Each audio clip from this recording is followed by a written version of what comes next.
नमस्कार साथियों। मैं डॉक्टर सुमित प्रजापति आप सभी का शिवत्व आयुर्वेद यूट्यूब चैनल पे बहुत बहुत स्वागत करता हूं। आशा करता हूं कि आप सभी सकुशल होंगे। आज का जो हमारा लेक्चर होगा वो होगा वायरल हेपेटाइटिस पे। हम इसके बारे में जानकारी प्रदान करेंगे। तो चलिए बिना किसी देरी के हम स्टार्ट करते हैं। सबसे पहले हम इसके इंट्रोडक्शन की बात करते हैं। So hepatitis means the inflammation of liver. Like जैसे कि हर चीज का पता होता है कि अगर किसी भी चीज के पीछे अगर आइटिस लग जाता है that means it is an inflammation, shows inflammation. So hepatitis means the inflammation of the liver. So hepatitis is inflammation of liver mostly caused by viruses, ज्यादातर वायरस की वजह से होता है, but can be caused by drugs, chemicals, auto immune disorders and other diseases. Drugs में कैसे, like कोई बहुत ज्यादा अल्कोहल ले रहा है, कोई बहुत ही ज्यादा पैरासीटामोल ले रहा है तो उसकी वजह से भी वो लिवर को इफेक्ट कर सकती है। कुछ केमिकल्स हो सकते हैं, ऑटोइम्यून डिसऑर्डर्स हो सकते हैं, बहुत सारी चीजें हो सकती है जिसकी वजह से लीवर जो है वो डैमेज हो सकता है, हेपेटाइटिस की कंडीशन हो सकती है। लेकिन मैक्सिममली वायरस के थ्रू होता है। अगर जो वायरस के थ्रू होता है उसको हम वायरल हेपेटाइटिस बोलते हैं। There are 5 types of viruses that can cause viral hepatitis which are hepatitis A, hepatitis B, hepatitis C, D and E. So इसको याद करने में कोई ज्यादा दिक्कत होगी नहीं। अल्फाबेटिकल ऑर्डर में ही है, 5 वायरसेस हैं, A B C D and E. आगे बढ़ने से पहले हमें हेपेटोसाइट्स के बारे में कुछ जानकारी होनी चाहिए, लीवर की थोड़ी बहुत जानकारी होनी चाहिए। तो देखते हैं कि ये जैसे मान लीजिए एक नॉर्मल लीवर है, इसकी 2 लोब्स होती है, right lobe and left lobe. और इसकी जो स्ट्रक्चरल यूनिट्स होती है, ये लोब्स हो गई। इन लोब्स को अगर हम क्रॉस सेक्शन में करेंगे तो इसमें मल्टीपल लोब्यूल्स मिलती है। ये 1 लोब्यूल, 2 लोब्यूल, 3 लोब्यूल ऐसे करके बहुत सारी लोब्यूल्स मिलती है। और अगर हम एक लोब्यूल की बात करें, जैसे ये मल्टीपल लोब्यूल्स हो गई, जो कि ये सारी मल्टीपल लोब्यूल्स मिलके एक लीवर बनाती है। इन मल्टीपल लोब्यूल्स में से अगर किसी एक लोब्यूल को हम देखें गौर से, इसको माइक्रोस्कोपिकली अगर हम डिस्क्राइब करें, तो इसके अंदर जो बीच के ये जो पार्ट्स होते हैं, ये जो बीच का पार्ट है, जो भी मैटर है वो किससे बनता है? मेनली हिपेटोसाइट से बनता है। यानी कि लीवर की जो main structural and functional unit होती है वो क्या होती है? हिपेटोसाइट्स होती है। ये एक हेक्सागन लोब्यूल होती है। इस हेक्सागन लोब्यूल के हर कॉर्नर के ऊपर एक पोर्टल ट्रायड मिलता है। इस पोर्टल ट्रायड में क्या क्या मिलते हैं? पोर्टल हिपेटिक पोर्टल वीन मिलती है, हिपेटिक आर्टरी मिलती है एंड बाइल डक्ट मिलती है। और इसका जो बीच का पार्ट होता है, जहां से ये सारी चीजें स्टार्ट होती है, जो अपन कह सकते हैं ये जो पर्पल कलर का बीच का पार्ट है, ये वाला पार्ट, ये पार्ट क्या कहलाता है? सेंट्रल वीन कहलाता है। तो क्या क्या चीजें हो गई? ये लीवर हो गया। आपको मैं वापस से समझा देता हूँ क्या क्या चीजें होती है लीवर के अंदर। कि ये लीवर हो गया, इसकी ये राइट लोब्यूल हो गई, लोब हो गई, ये लेफ्ट लोब हो गई। अगर हम इसका क्रॉस सेक्शन काटेंगे तो क्रॉस सेक्शन काटने पे इसकी जो हिस्टोलॉजी देखते हैं, तो हिस्टोलॉजी में हमें हेक्सागोनल ये लोब्यूल्स मिलती हैं। ये हेक्सागोनल लोब्यूल्स मिलती हैं। इस एक सिंगल लोब्यूल को अगर हम देखें, अगर माइक्रोस्कोपिकली हम इसको एनालाइज करें, तो ये जो पर्पल वाला पार्ट है ये क्या कहलाता है? सेंट्रल वीन कहलाता है। इस सेंट्रल वीन से होते हुए ये जो भी इसकी स्ट्रक्चरल एंड फंक्शनल यूनिट होती है, ये जो भी सेल्स होती है, ये हिपेटोसाइट्स कहलाती है। हिपेटोसाइट्स के ठीक कॉर्नर के ऊपर पोर्टल ट्राइड्स मिलते हैं। इन ट्राइड के अंदर 3 स्ट्रक्चर मिलती है। क्या क्या स्ट्रक्चर मिलती है? पोर्टल वीन मिलती है, पोर्टल हिपेटिक आर्टरी मिलती है एंड बाइल डक्ट मिलती है। ठीक है, कौन कौन सी स्ट्रक्चर मिलती है? 3 स्ट्रक्चर होती है। पोर्टल पोर्टल वीन मिलती है, हिपेटिक आर्टरी मिलती है एंड बाइल डक्टाइल मिलती है, बाइल डक्ट मिलती है। तो ये सारी चीजें मिलकर ही एक तरीके से लीवर का फॉर्मेशन करती है। और अगर हम इसको और देखें, अब हमने अभी तक एक लोब्यूल की स्ट्रक्चर को देखा है। अब हम इसके एक सिंगल पार्ट, इस लोब के एक सिंगल पार्ट की स्ट्रक्चर देखें, तो ये एक इस तरीके से दिखाई देता है। ये सेंट्रल वीन वाला पार्ट जो हो गया, ये पार्ट हो गया। ठीक है, इसके बाद में ये सारी की सारी हिपेटोसाइट्स हो गई। ये जो भी है ये सारी हिपेटोसाइट्स है। फिर ये सेंट्रल वीन से होते हुए पार्ट जो जो होता है, ये आगे पोर्टल वीन में जाता है। और इस पोर्टल वीन से ही आगे क्या जुड़ी हुई होती है? हिपेटिक आर्टरी जुड़ी हुई होती है और बाइल डक्ट है। तो ये जो हो गया, ये जो 3 पार्ट हैं, ये 3 पार्ट तो हो गए पोर्टल ट्राइड। ये पोर्टल ट्राइड है, ये वाले, ये पोर्टल ट्राइड है। ये कहाँ से, ये वाले पोर्टल राइट है, ठीक है। और ये वाला पार्ट क्या हो गया, ये सेंट्रल वीन वाला पार्ट हो गया। तो पोर्टल राइट में क्या है, हिपेटिक आर्टरी है, पोर्टल वीन है, एंड बाइल डक्ट है, और बीच के अंदर क्या है, सेंट्रल वीन है। और ये सारी चीजें क्या है, हिपेटोसाइट्स कहलाती है। तो एक तरीके से हमने थोड़ी बहुत इसकी सुपरफिशियल एनाटॉमी जानने की कोशिश की। अब हम इसकी पैथोलॉजी की बात करते हैं, क्योंकि जब तक एनाटॉमी हमें पता नहीं होगी, हम पैथोलॉजी को सही से समझ नहीं पाएंगे कि क्या दिक्कत होती है, कहाँ दिक्कत होती है। So these virus tend to infect hepatocytes. मान लीजिए कि ये हिपेटोसाइट्स है, जो मैंने बताया आपको पिछले डायग्राम के अंदर कि लीवर की स्ट्रक्चरल एंड फंक्शनल यूनिट क्या है, हिपेटोसाइट्स होती है। So these virus tend to infect hepatocytes, कि ये मान लीजिए कोई भी हेपेटाइटिस वायरस है, ये हेपेटाइटिस वायरस क्या करेगा, इसको इन्फेक्ट करेगा हिपेटोसाइट्स को। So these virus infected hepatocytes are recognised by CD8 plus sales.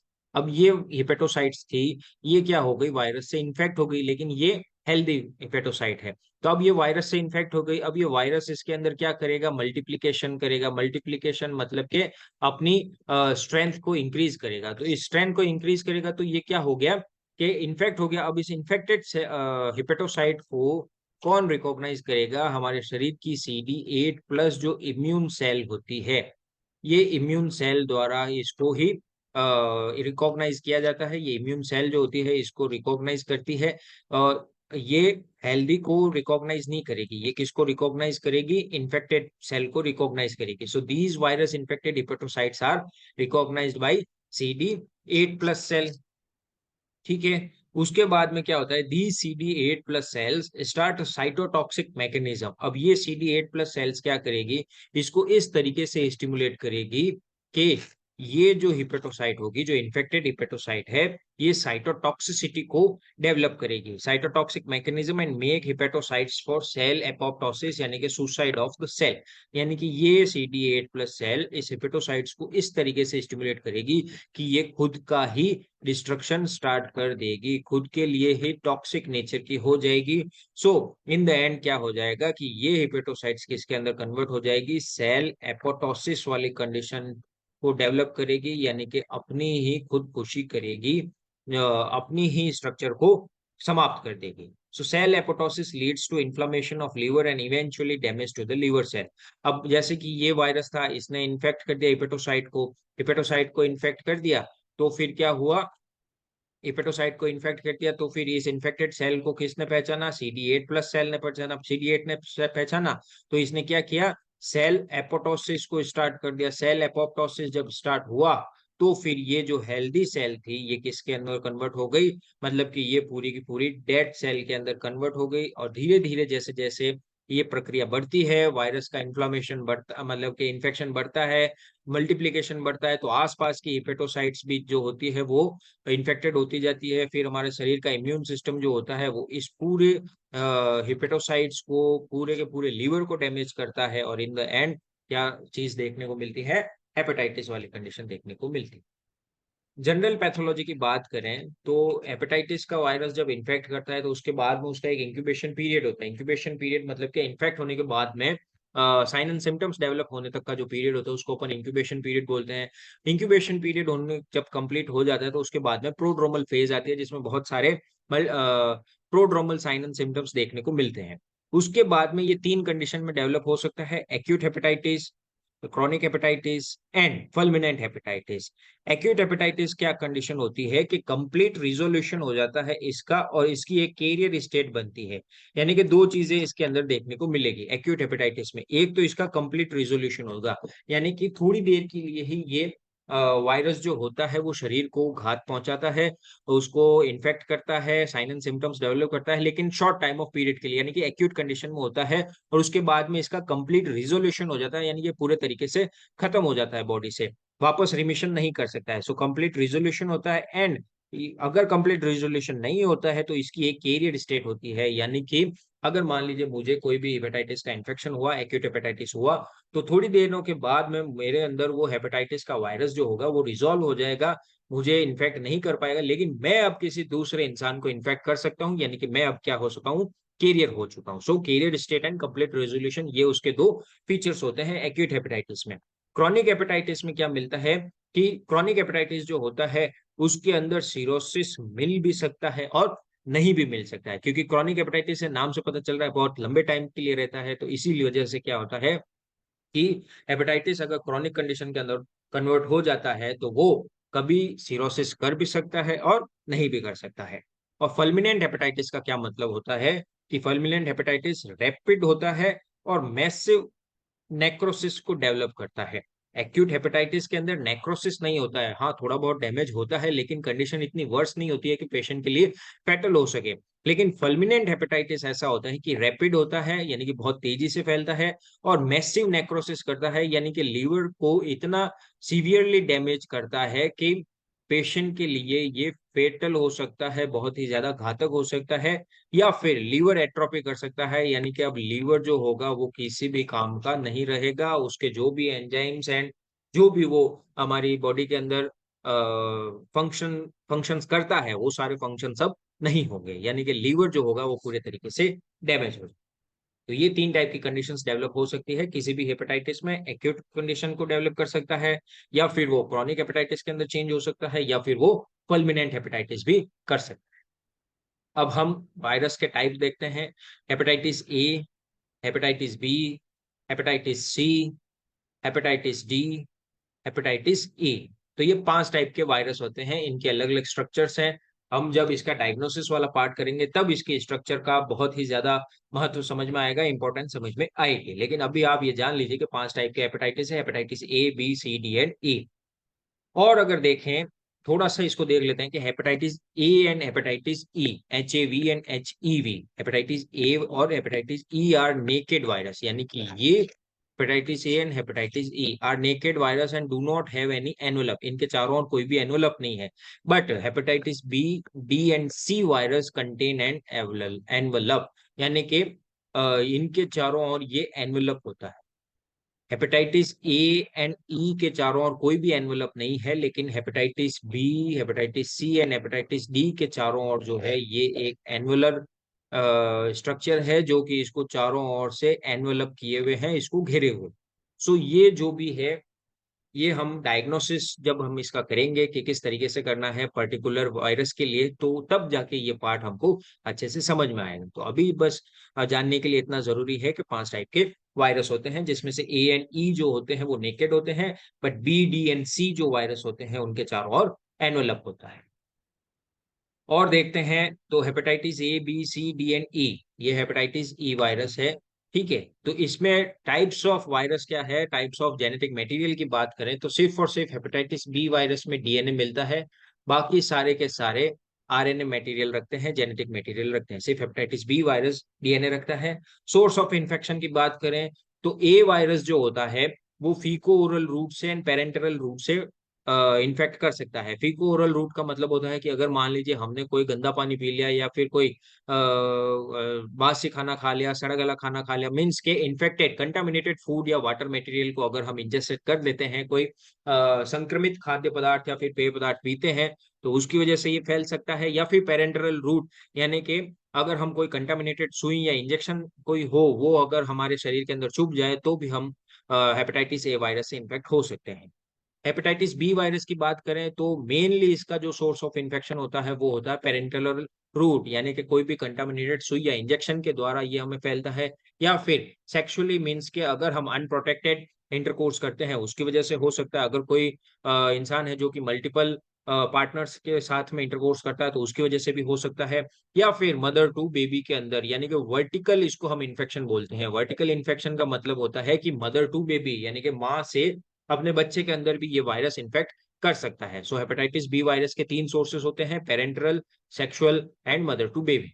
Then HCV की बात करें तो ये जो हेपेटाइटिस बी वायरस के सोर्स ऑफ इन्फेक्शन थे वो के वो है, बट सेक्सुअली जो होता है ये बहुत रेयर चांसेस में होते हैं। हेपेटाइटिस डीवी की बात करें तो इसका सिर्फ और सिर्फ एक ही सोर्स ऑफ इन्फेक्शन है, वो होता है पेरेंटरल, मतलब कि कोई अगर कंटामिनेटेड सुई या फिर इंजेक्शन का यूज करता है, जैसे कि बहुत सारे ड्रग एडिक्ट्स होते हैं, वो ड्रग एडिक्ट्स क्या करते हैं कि एक सिंगल सुई का मल्टीपल टाइम्स में यूज करते हैं, या फिर मल्टीपल लोगों के बीच में एक सिंगल नीडल का यूज होता है ड्रग को लेने के लिए। तो उस कंडीशन के अंदर भी ये हेपेटाइटिस वायरस जो होते हैं वो एक दूसरे के अंदर ट्रांसफर होते रहते हैं। सो हेपेटाइटिस डी वायरस का सोर्स ऑफ इन्फेक्शन होता है पेरेंट्रल। लेकिन इसकी एक खास बात ये होती है कि हेपेटाइटिस डी वायरस जो होता है वो हेपेटाइटिस बी वायरस के बिना इन्फेक्ट नहीं कर सकता है, means that needs HBV infection.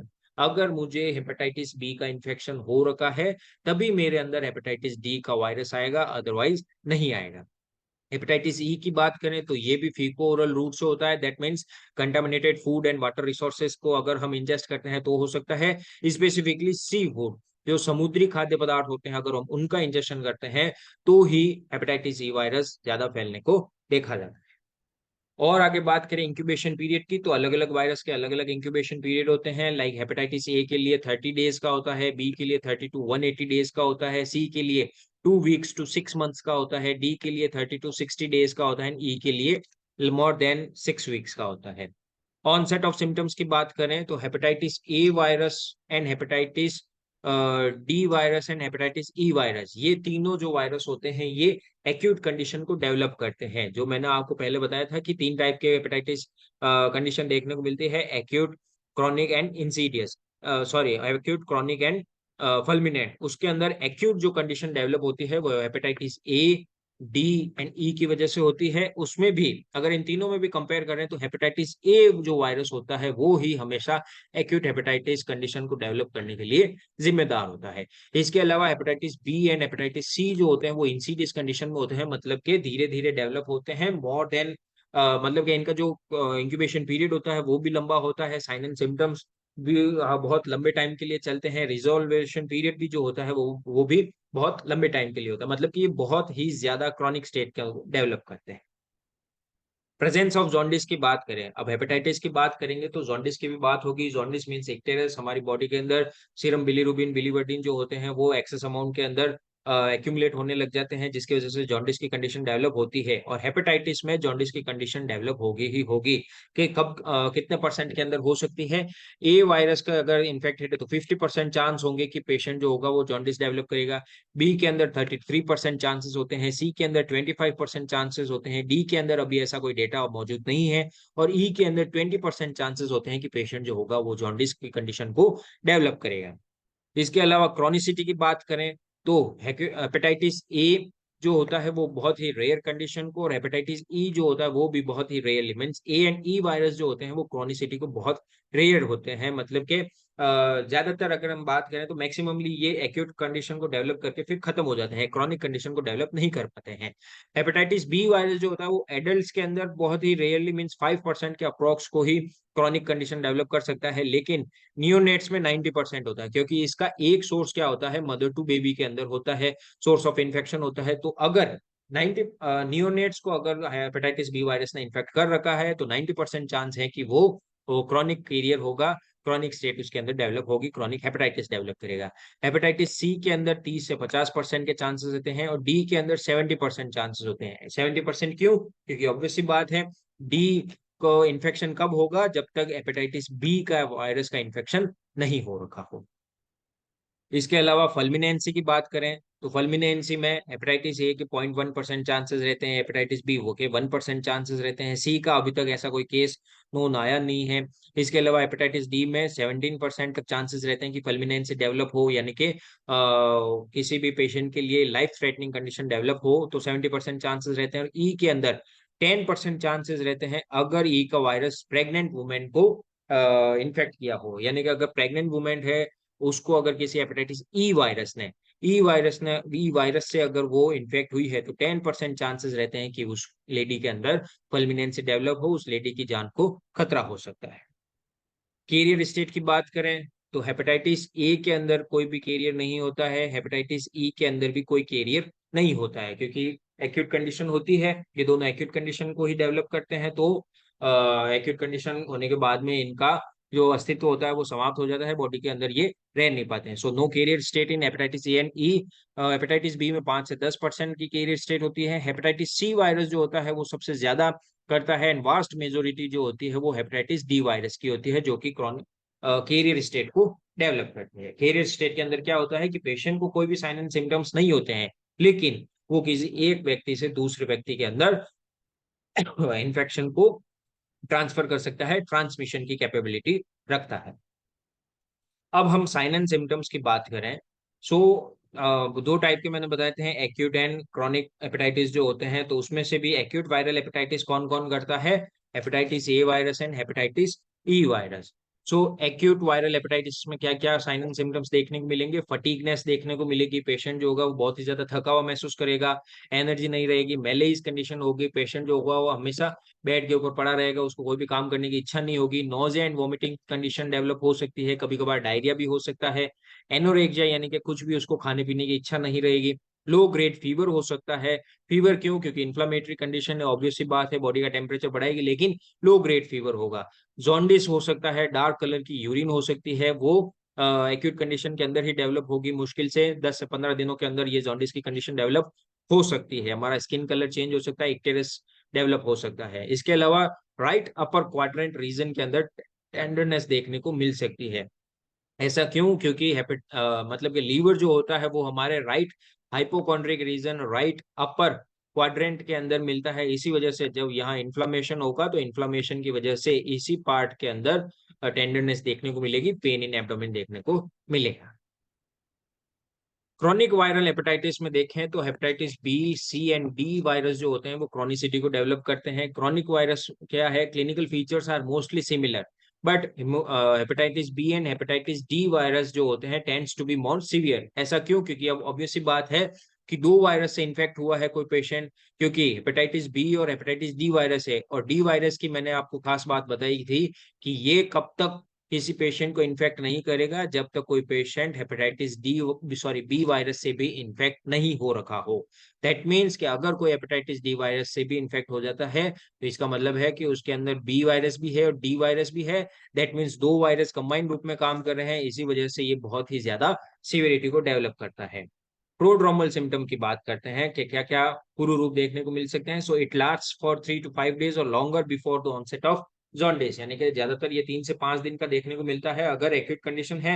लेकिन क्रॉनिक कंडीशन है तो फिर ये जॉन्डिस डेवलप होने से पहले भी लंबे टाइम तक रह सकता है। क्या क्या मिल सकता है? जनरल मेलेज मिल सकती है, हेडेक मिल सकती है, fatigue, nausea, vomiting and mild pyrexia मिल सकता है, जो कि एक्यूट कंडीशन में भी मिल रहे थे। और देखें तो सीवियर एनोरेक्सिया मिल सकता है, पेशेंट को थोड़ी सी भी भूख नहीं लगेगी, पेशेंट हमेशा दुबला पतला महसूस करेगा। And aversion of smoking and alcohol, यानी कि पेशेंट जो होगा वो धूम्रपान और मदिरा पान से भी अपनी दूरी बना लेगा, उसको सिगरेट स्मोकिंग या फिर अल्कोहल ड्रिंकिंग में भी कोई इच्छा नहीं रहेगी। और बात करें तो इक्टेरिक फेज आती है। पहले कौन सी थी? प्रोड्रोमल फेज थी, अब इक्टेरिक फेज है, यानी कि जॉन्डिस डेवलप हो रहा है पेशेंट के अंदर। So prodromal phase is followed by icteric phase. Then क्या फाउंड हो सकता है? डीप येलो कलर का यूरिन मिल सकता है पेशेंट के अंदर, क्योंकि जॉन्डिस की कंडीशन डेवलप हो रही है, शरीर के अंदर बिलीरुबिन और बिलीवर्डिन का कंटेंट जो है वो बढ़ रहा है, एक्यूमुलेशन हो रहा है, जिसकी वजह से deep yellow colour of urine मिल रहा है, पेल स्टूल मिल रहे हैं, क्योंकि जो भी बिलीरुबिन और बिलीवर्डिन है वो बॉडी में एक्यूमुलेट हो रहा है, शरीर की ब्लड वेसल्स के अंदर एक्यूमुलेट हो रहा है, हमारे इंटेस्टाइन के अंदर नहीं जा पा रहा है, जिसकी वजह से स्टूल को कलर नहीं मिल पा रहा है, जो उसका डार्क ब्राउन कलर होता है वो नहीं मिलता है, उसी वजह से पेल स्टूल मिलते हैं। नोज एंड वॉमिटिंग जो होती है वो सबसाइड हो जाती है, यानी कि पेशेंट की कंडीशन जो है वो धीरे धीरे अब थोड़ी ठीक होने लग जाती है। लेकिन साथ ही साथ में एनोरेक्सिया भी इंप्रूव होता है, यानी कि पेशेंट को अब थोड़ी थोड़ी भूख लगने लगती है। ए फेब्राइल कंडीशन आती है, जो भी माइल्ड पायरेक्सिया वाली कंडीशन थी वो भी अब खत्म हो जाती है, पेशेंट का बुखार जो होता है वो धीरे धीरे सबसाइड हो जाता है। ट्रांजिएंट प्रूराइटिस देखने को मिलता है, यानी कि पूरे शरीर के अंदर खुजली महसूस हो सकती है। ऐसा क्यों होता है? क्योंकि जॉन्डिस की कंडीशन है। जॉन्डिस में क्या है कि सीरम बिलीरुबिन और सीरम बिलीवर्डिन की जो मात्रा है वो बॉडी के अंदर बढ़ रही है, जिसकी वजह से पूरे शरीर में इचिंग होती है। इसके अलावा लीवर में भी moderately enlarge and mildly tender. Obvious सी बात है कि हेपेटाइटिस की कंडीशन है, लीवर इन्फ्लेम्ड है, जिसकी वजह से लीवर जो है वो माइल्डली लार्ज हो सकता है और टेंडरनेस देखने को मिलेगी मिलेगी। किस रीजन के अंदर मिलेगी? राइट अपर क्वाड्रेंट के अंदर, या फिर माने तो राइट हाइपोकॉन्ड्रिक रीजन के अंदर टेंडरनेस मिल सकती है। इसके अलावा जॉन्डिस डीपन्स ओवर फर्स्ट और second week and gradually subsides in 3 to 4 weeks, यानी कि जो जॉन्डिस की कंडीशन डेवलप हुई, पहले क्या डेवलप हुआ? पहले डेवलप हुआ प्रोड्रोमल फेज, यानी कि जो भी general weakness, मेलेज, nausea, vomiting, anorexia, ये सारी कंडीशन थी वो प्रोड्रोमल फेज में थी। उसके बाद में इक्टेरिक फेज हुई। इक्टेरिक फेज मतलब कि अब इस कंडीशन में क्या होगा, जॉन्डिस डेवलप होगा। सो जॉन्डिस जो होता है that deepens over first and second week, पहले के 2 सप्ताह के अंदर वो बहुत बढ़ता है। Then gradually subsides in 3 to 4 weeks, बाद के 2 सप्ताह के अंदर वो धीरे धीरे सबसाइड हो जाता है। मतलब 1 महीने तक किसी भी पेशेंट को जॉन्डिस रह सकता है या उससे ज्यादा का भी टाइम लग सकता है। और बात करें इक्टेरिक फेज में, so initially the jaundice is hepatocellular, later it becomes obstructive. यानी कि हिपेटोसेल्युलर क्या है कि हिपेटिक लोब्यूल्स जो थी, हिपेटिक लोब्यूल्स के अंदर क्या था, पोर्टल ट्राइट्स थे, पोर्टल ट्राइट्स के अंदर portal vein, hepatic artery and bile ducts थी। ये बाइल डक्ट्स की इस पे पहले क्या था, हिपेटोसाइट्स जो थी, वो हेपेटोसाइट्स की डैमेज होने की वजह से क्या हो रहा था कि serum bilirubin and serum biliverdin जो थे वो प्रॉपर तरीके से बन नहीं पा रहे थे। जो conjugated bilirubin, sorry unconjugated bilirubin था, वो कॉन्जुगेट के अंदर चेंज नहीं हो पा रहा था, जिसकी वजह से जॉन्डिस की कंडीशन डेवलप हो रही थी। लेकिन धीरे धीरे अब क्योंकि पूरा लीवर ही डैमेज हो रहा है, तो लीवर डैमेज होने की वजह से बाइल बनेगा नहीं, बाइल बनेगा नहीं तो जो भी वेस्ट मटेरियल होगा वो बाइल डक्ट के अंदर इकट्ठा होने लग जाएगा, जो कि ऑब्स्ट्रक्टिव जॉन्डिस को डेवलप करेगा। अब बात होती है रिकवरी स्टेज की, कि पेशेंट को क्या हुआ, क्रॉनिसिटी डेवलप हुई, पहले प्रोड्रोमल फेज आई, देन इक्टेरिक फेज आई। अब या तो पेशेंट रिकवर होगा या फिर उसके अंदर कोई ना कोई मॉडिफिकेशंस देखने को मिलेंगे, कोई ना कोई कॉम्प्लिकेशंस देखने को मिलेंगे। तो रिकवरी स्टेज में क्या होता है, most of the cases recover within 4 to 6 months of the onset of jaundice. यानी कि मुझे 1 महीने पहले प्रोड्रोमल सिम्टम्स आए, अब इस एक नेक्स्ट के 1 मंथ में मुझे जॉन्डिस डेवलप हुआ, अब उसके आगे के 4 से 6 महीने जो होंगे वो उसकी रिकवरी फेज के होंगे। यानी कि 4 to 6 months of onset of jaundice, it is the recovery phase, जिसमें मोस्टली केसेस जो होते हैं वो रिकवर हो जाते हैं। इस कंडीशन में या इस फेज के अंदर क्या होता है, लॉस ऑफ वेट होता है। ऑब्वियसली बात है, पेशेंट है जो कि बहुत लंबे टाइम से बीमार है, तो इस वजह से वेट लॉस होगा, जनरलाइज्ड वीकनेस रहेगी, वेग इलनेस में persist for varying period of time. अलग अलग वायरस के लिए अलग अलग टाइम ऑफ पीरियड होता है। ये इलनेस जो होती है वो लंबे टाइम के लिए रह सकती है, या फिर कुछ लोग जल्दी रिकवर हो जाते हैं, कुछ लोगों के लिए रिकवर होने में टाइम लगता है। अब बात करते हैं कॉम्प्लिकेशंस की। हमने अभी तक एक्यूट कंडीशन की बात कर ली, देन क्रॉनिक कंडीशन की बात कर ली। एक्यूट कंडीशन में क्या क्या साइन एंड सिम्टम्स डेवलप हो सकते हैं, जॉन्डिस क्या हो सकता है। मतलब एक्यूट फेज जो होती है वो लगभग 1 महीने या 2 महीने के अंदर ही खत्म हो जाती है। लेकिन क्रॉनिक कंडीशन जो होती है वो उसको प्रॉपर तरीके से सही होने में महीनों लग जाते हैं। अब बात करते हैं कॉम्प्लिकेशंस की, कि अगर रिकवर नहीं होता है तो क्या क्या कॉम्प्लिकेशंस हो सकते हैं। So hepatitis B virus can cause hematological manifestations like aplastic anemia. aplastic anemia में क्या होता है कि बोन मैरो जो होती है वो प्रॉपर तरीके से काम नहीं करती है, जिसकी वजह से इरिथ्रोपोइसिस यानी कि ब्लड फॉर्मेशन की जो प्रक्रिया होती है उसमें रुकावट आती है। उसमें रुकावट क्यों आती है, क्योंकि लीवर जो है वो डैमेज हो गया है, लीवर जो है वो डैमेज हो गया है, जिसकी वजह से इरिथ्रोपोइसिस में काम आने वाले जो भी एंजाइम्स या फिर हार्मोन्स जो है, जो भी एंजाइम्स या हार्मोन्स या केमिकल जो भी यूज आ रहे हैं इरिथ्रोपोइसिस कंडीशन के, इरिथ्रोपोइसिस प्रक्रिया में, वो अब बनेंगे नहीं, क्योंकि लीवर डैमेज हो चुका है। वो लीवर डैमेज हो जाएगा तो फिर बोन मैरो जो है वो प्रॉपर तरीके से काम नहीं करेगी, प्रॉपर काम नहीं करेगी तो आरबीसी का फॉर्मेशन नहीं होगा, आरबीसी का फॉर्मेशन नहीं होगा, इसकी वजह से ए प्लास्टिक एनीमिया की कंडीशन डेवलप होगी। इसके अलावा रीनल मैनिफेस्टेशंस की बात करें तो रीनल मैनिफेस्टेशंस में मेम्ब्रेनस ग्लोमेरुलोनेफ्राइटिस या फिर मेम्ब्रेनो प्रोलिफरेटिव ग्लोमेरुलोनेफ्राइटिस देखने को मिल सकता है। ये दोनों कंडीशंस क्या होती है, these both are called as nephrotic syndrome. यानी कि ग्लोमेरुलस, ये ग्लोमेरुलस जो होता है, जो नेफ्रॉन का सबसे फर्स्ट पार्ट होता है ग्लोमेरुलस, ये ग्लोमेरुलस के अंदर कोई ना कोई डिफॉर्मिटी डेवलप होगी, यानी कि मेम्ब्रेनस ग्लोमेरुलोनेफ्राइटिस या फिर मेम्ब्रेनो प्रोलिफरेटिव ग्लोमेरुलोनेफ्राइटिस। ये किसकी वजह से डेवलप होगी, हेपेटाइटिस वायरस की वजह से डेवलप होगी, कि हेपेटाइटिस वायरस अब जो है वो लीवर के साथ साथ में अब दूसरे ऑर्गन्स को भी अफेक्ट करना स्टार्ट कर चुका है, जिसकी वजह से ये नेफ्राइटिस की कंडीशन यानी कि नेफ्रोटिक सिंड्रोम की कंडीशन डेवलप हो सकती है।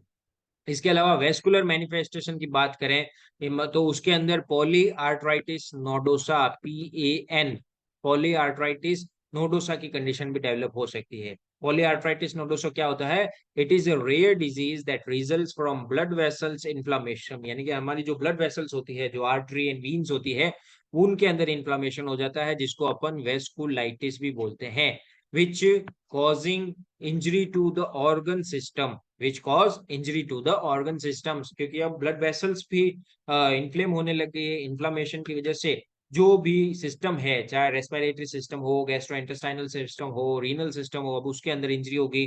The area mostly commonly affected by pain means के polyarteritis nodosa includes the nerve, यानी कि नर्वस सिस्टम अफेक्ट हो सकता है, गैस्ट्रोइंटेस्टाइनल ट्रैक्ट अफेक्ट हो सकता है, हार्ट यानी कि सर्कुलेटरी सिस्टम अफेक्ट हो सकता है, एंड जॉइंट्स अफेक्ट हो सकते हैं।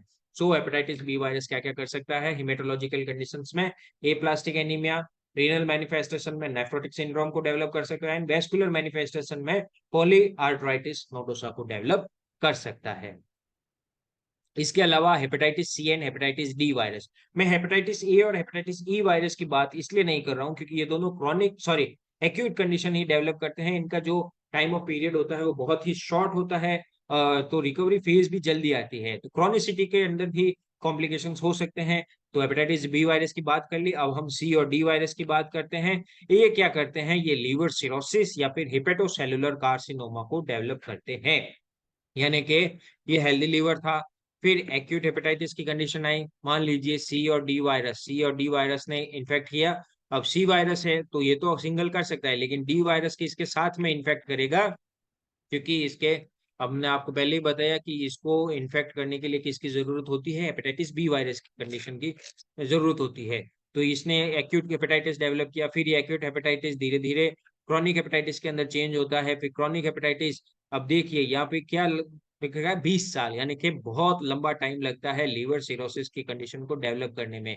यानी कि अगर हमने हेपेटाइटिस सी या डी वायरस को प्रॉपर तरीके से ट्रीट नहीं किया, जो वायरस है वो हमारी बॉडी के अंदर अगर रिमेनिंग कंडीशन में रहते हैं, या फिर सुप्त अवस्था के अंदर पड़े रहते हैं, डोरमेंट स्टेट के अंदर पड़े रहते हैं, फिर आगे जाके वो वापस कभी ना कभी ये रिजॉल्व होंगे, फिर वापस रिवाइव होंगे, जिसकी वजह से लीवर जो होगा वो धीरे धीरे डैमेज होने लग जाएगा, तो सिरोसिस ऑफ लीवर की कंडीशन बनेगी। और अगर इसको भी अगर हमने ठीक नहीं किया तो लीवर कैंसर, हेपेटोसेलुलर कार्सिनोमा की कंडीशन डेवलप हो सकती है। तो इसका मतलब हेपेटोसेलुलर कार्सिनोमा को डेवलप करने में वायरस भी बहुत ही भूमिका निभाते हैं, महत्वपूर्ण भूमिका निभाते हैं। कौन कौन से? Hepatitis B virus, C virus और डी वायरस। तो इन तीन वायरस की वजह से हेपेटोसेलुलर कार्सिनोमा की कंडीशन डेवलप हो सकती है। So thank you so much. अभी तक हमने जो भी पढ़ा है, हमने इसके इंट्रोडक्शन के बारे में पढ़ा, इसके जनरल पैथोलॉजी के बारे में पढ़ा, साइन एंड सिम्टम्स के बारे में पढ़ा, कुछ वायरस के टाइप्स के बारे में पढ़ा। तो ये जो था ये पार्ट 1 था। इसका जो पार्ट 2 होगा, वो जल्दी से मैं उसको वीडियो रिकॉर्ड करके अपलोड करने की कोशिश करूंगा। उस पार्ट 2 के अंदर हम डायग्नोसिस, उसके ट्रीटमेंट की बात करेंगे, जो भी वायरस थी उसके स्ट्रक्चरल यूनिट्स की बात करेंगे, ताकि उसको हम डायग्नोसिस में किस तरीके से हेल्प कर सकें, वो हमें पता चलेगा। तो इसी के साथ ही बहुत बहुत शुक्रिया, बहुत बहुत धन्यवाद। Please like share and subscribe, और अगर आपको इस लेक्चर से रिलेटेड कोई भी क्वेश्चन या क्वेरीज हो तो आप मुझे कमेंट सेक्शंस में कमेंट्स कर सकते हैं, मैं पूरी कोशिश करूंगा कि आपके उन कमेंट्स का जवाब दे सकूं। इसी के साथ ही बहुत बहुत धन्यवाद। Please like share and subscribe. Shivatva Ayurved. Thank you so much.